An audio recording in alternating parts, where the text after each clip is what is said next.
that this afternoon we really had a very good discussion, right? Right, 4 students and Yes. 4 faculty and staff. So we were at 8, so that was wonderful. And again, we're gonna just continue with our discussion about the half of a yellow sun, and it's with Chimamanda Ngozi Adichie. And I'm just gonna go, right into where we left off this afternoon about, this notion about when you don't have connections, when you don't have connection, when you don't have, you are not part of the elite family. That was something that we noticed in the movie where the daughter was going, she was addressing some of the issue because she was seeing how, there was some poverty and seeing how her dad was really willing to hire more people from China, to hire some company from China. And so her daughter was really, she really had an issue with that about why now can we hire some local people? Because that can create jobs. That's something that she was mentioning in the movie, even in the book. And you can see that the dad was kind of resisting, but that's not how, because he has a business established. He's in the government, and that was an issue for him. He had to protect his a business relationship, but you can see the daughter was coming from the advocacy perspective. Right. What do you think, Michelle, about that? And I was just going to say, Jeanine, do you know how old the daughter is in this scene? Do you remember? If I can, no, I'm not sure, but if I can Okay. guess, she's in her, like late 20s maybe? Late 20s, because I was going to say if she's 18, 19, 20, Yeah. maybe the father's dismissal is a little more understandable, but if Right. she's, a 27-year-old or something, Yeah. not taken seriously even at that age. Yes, and the other thing that actually we mentioned this afternoon was especially the notion of really if you don't have connections, like especially in the continent of Africa, that's something I've seen a lot. People don't go by your resume. Like if you're very qualified, but they actually don't go by your resume. But it's really about who are you connected to.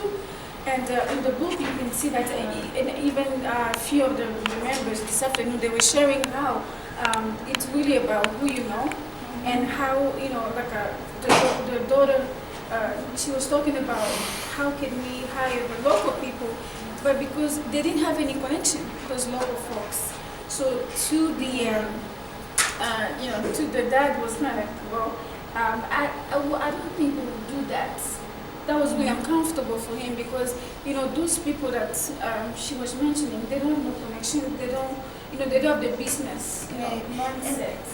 Just at some level, is that understandable? Because, if they know the family, they know the people that they grew up with, they know the aunts and uncles, there's a certain level of trust, and you know these people well enough to hire them, so there may be another side to that. Yeah, another side of that, but I think it should always be known. But it's always, I think people should always give a second chance and opportunity to be able to see their qualification, because that can create jobs.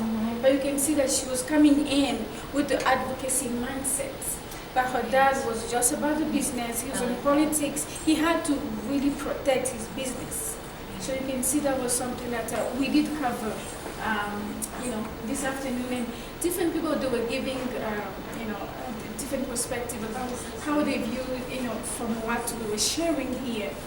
Some people do remember they were talking about how the power, how we expect, the role of a woman or the role of a man. That was something we did discuss, how you can see on the table, on the dinner table, the daughter was trying to engage with her dad about how, she can change her dad's mind about, to be able to hire the local people.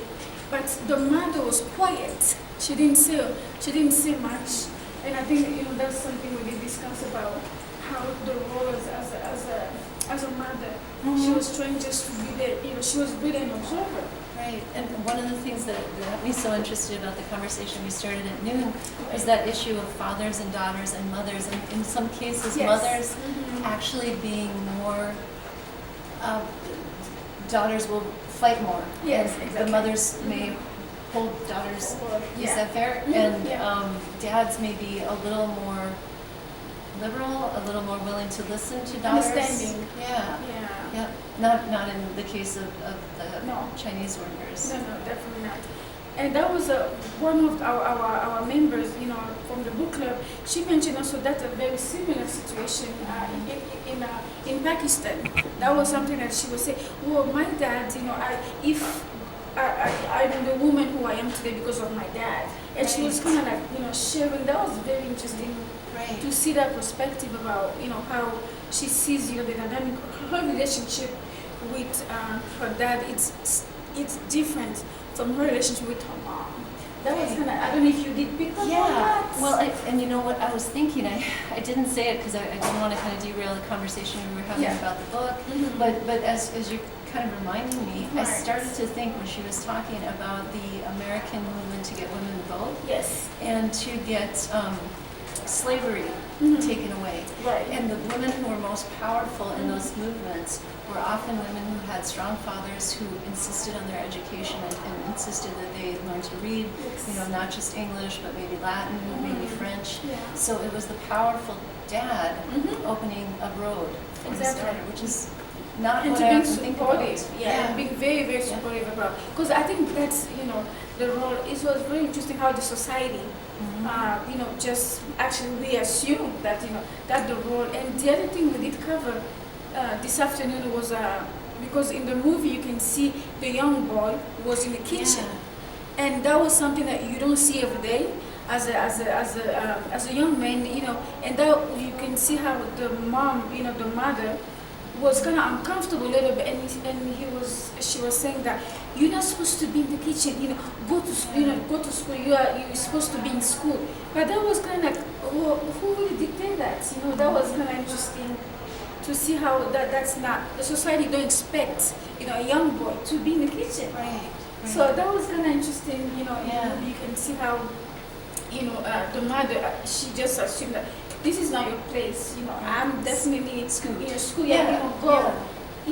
Yeah, absolutely. And I love the character of that little boy. He seems the savviest. Mhm. He's got the pulse of what's going on with everyone. And I think it's Exactly. fascinating that she's Yes. doing that Mhm. with a child. Yeah, It's just, absolutely. yeah, That new was eyes. very interesting. And the other thing we did talk about this afternoon was how the mother-in-law was really uncomfortable with her daughter-in-law, because she was not, the typical wife of her son, because she was responding, she was expressing herself, she was confident. And I think she was not used to that, so she called her witch, Right. So that was kind of interesting to see that, because it's different. She Right. stand up for herself, and and she was trying to be more, she tried to warm up to her about, no, mama, you don't have to cook, let's go Right. sit down and have a conversation. Right. Say, no, you go and you read your book.